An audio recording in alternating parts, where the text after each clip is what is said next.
Olá, o Senado Federal aprovou um conjunto de regras para os projetos de iniciativa popular. É uma proposta de emenda à Constituição que já foi para a Câmara dos Deputados. E quem conversa conosco sobre o assunto é o senador Rodrigo Hollenberg, ele que é o autor dessa PEC. Senador, muito obrigada pela sua presença aqui no nosso programa. Apesar dessa ser uma proposta de emenda constitucional já um pouco mais antiga, ela está muito em sintonia com os pedidos que vêm da rua, com as críticas que são feitas à questão política, a necessidade de uma maior participação popular nesse processo político, né? É verdade. Essa foi uma das primeiras iniciativas que tomei quando iniciei o meu mandato. É a proposta de emenda à Constituição número 3 de 2011 e ela buscava facilitar o processo de participação popular na elaboração de leis. Nós temos uma contradição muito grande, porque hoje, para criar um partido no Brasil, são necessárias em torno de 500 mil assinaturas, porque se cobra 0,5% do total de votos válidos dados para deputado federal na última eleição, o que dá algo em torno de 500 mil. No entanto, para apresentar um projeto de iniciativa popular, são exigidos um número de assinaturas equivalente a 1% do total do número de eleitores, o que dá em torno de 1.300.000 mil assinaturas. Então nós apresentamos a proposta reduzindo pela metade, ou para menos da metade, né, na verdade para 500 mil assinaturas, o número de assinaturas necessárias para um projeto de iniciativa popular. Ampliamos o escopo para que a população também tivesse o direito de apresentar propostas de emenda à Constituição e também de que esses projetos, ao chegar na Câmara dos Deputados, tramitaria em regime de urgência, ou seja, com prioridade em relação aos demais projetos. Agora, a possibilidade de colher essas assinaturas, ter adesão a essa ideia, a esse projeto de iniciativa popular pela internet também é um instrumento que favorece a participação popular, né? Porque é difícil recolher essas assinaturas sem um instrumento como esse da internet, né, senador? Sem dúvida, facilita, eu diria até mais, e tem mais condições de certificar as assinaturas. Para você ter uma ideia, o projeto de lei da ficha limpa, as assinaturas chegaram em carrinhos de supermercado. Não tinha como o Congresso conferir cada assinatura. Então o que foi feito alguns parlamentares assumiram a autoria do projeto, assinaram um projeto igual e foi analisado como um projeto de iniciativa popular. Hoje nós já temos instrumentos na Receita Federal de certificação digital. E o projeto acabou sofrendo mudanças na Comissão de Constituição e Justiça, que acabaram aperfeiçoando o projeto. Ficou 0,5% do total de eleitores como número de assinaturas suficientes para o projeto de iniciativa popular, portanto 650 mil assinaturas. Caiu para menos da metade do que era, né? Caiu para metade. Também a proposta contempla também a possibilidade de apresentação de propostas de emenda à Constituição, algo que não existe hoje, mas para uma proposta de emenda à Constituição o quórum é maior, é de 1%, ou seja, 1.300.000 assinaturas. E se justifica, né? Porque para alterar a Constituição, mesmo aqui na casa, a tramitação é toda diferenciada, Toda né? diferenciada. Você tanto precisa um apoiamento diferenciado, como precisa também um quórum diferenciado para aprovar. Então, eu entendo que foi correto.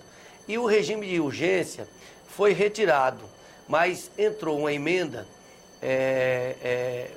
do deputado José Agripino, que diz o seguinte: quando chegar um projeto de iniciativa popular, e se ele for adotado por um único partido com representação no Congresso Nacional, ele passa a tramitar com prioridade.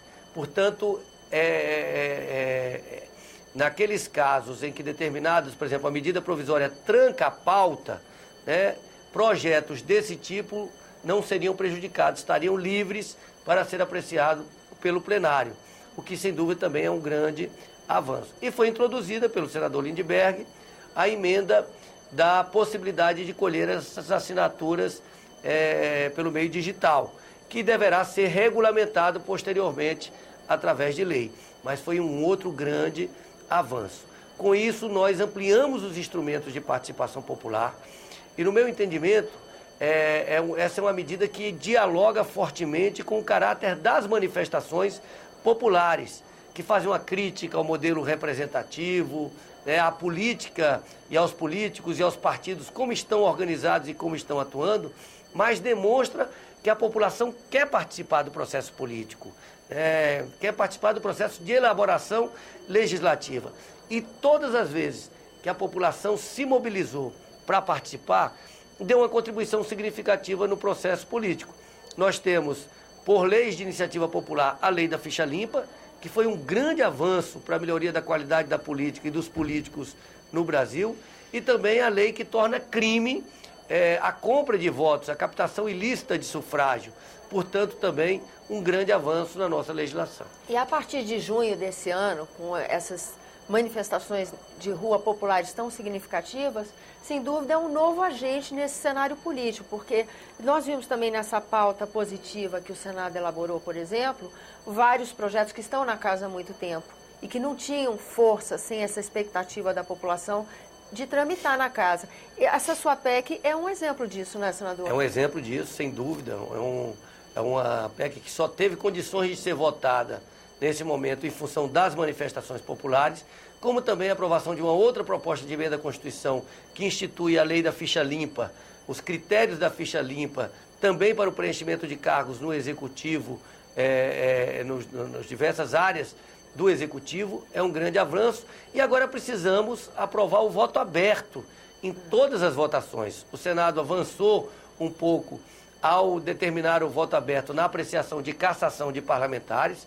Isso está na Câmara, mas eu, pessoalmente, eu defendo que todas as modalidades de votação no Senado Federal, no Congresso Nacional, sejam feitas de forma aberta, porque entendo que o eleitor tem todo o direito de saber como vota o seu representante no Congresso Nacional. Mas a gente começa a ter ambiente para esse tipo de decisão agora, né? Porque quando tivemos o recesso, na semana em que aconteceu o recesso parlamentar, já tivemos aprovação de matéria nesse sentido. Mas o regimento da Casa ainda prevê algumas votações secretas, como, por exemplo, a eleição da mesa da Casa, né? E isso foi aprovado na Comissão de Constituição e Justiça, uma medida que torna aberto o processo de escolha dos presidentes e dos membros da mesa, ou seja, eleição por voto aberto. Eu entendo que nós devemos ampliar para todas as modalidades de votação. Os que argumentam a favor do voto secreto dizem que, por exemplo, na apreciação de vetos, é para proteger o parlamentar da pressão do Poder Executivo. Eu entendo que um parlamentar, ao chegar na Câmara dos Deputados ou ao chegar no Senado Federal, ele deve estar preparado para enfrentar qualquer pressão. E a pressão legítima, pela qual ele deve responder efetivamente, é a pressão da opinião pública.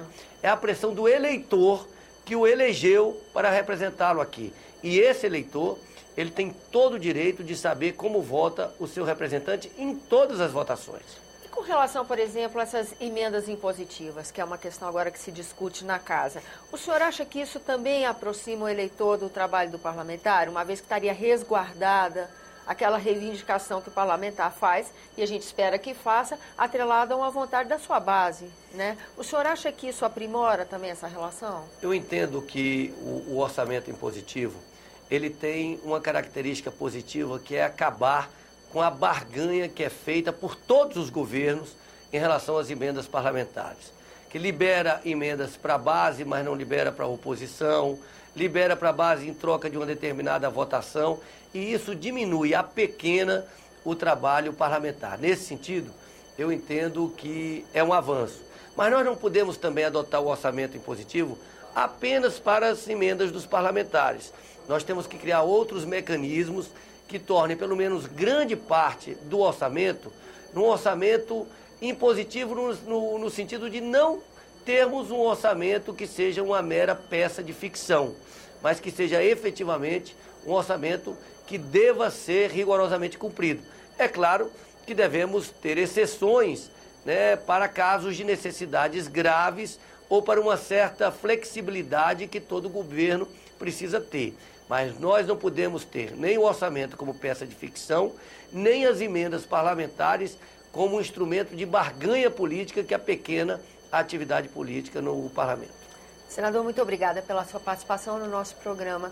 Muito obrigado. A você que nos acompanha também, muito obrigada pela atenção. Esse é o programa Argumento, eu sou Tânia Horman e você pode participar do nosso trabalho dando suas sugestões, fazendo suas críticas. 0800 61 2211, ligação gratuita, ou www.senado.leg.br/TV. Até a próxima.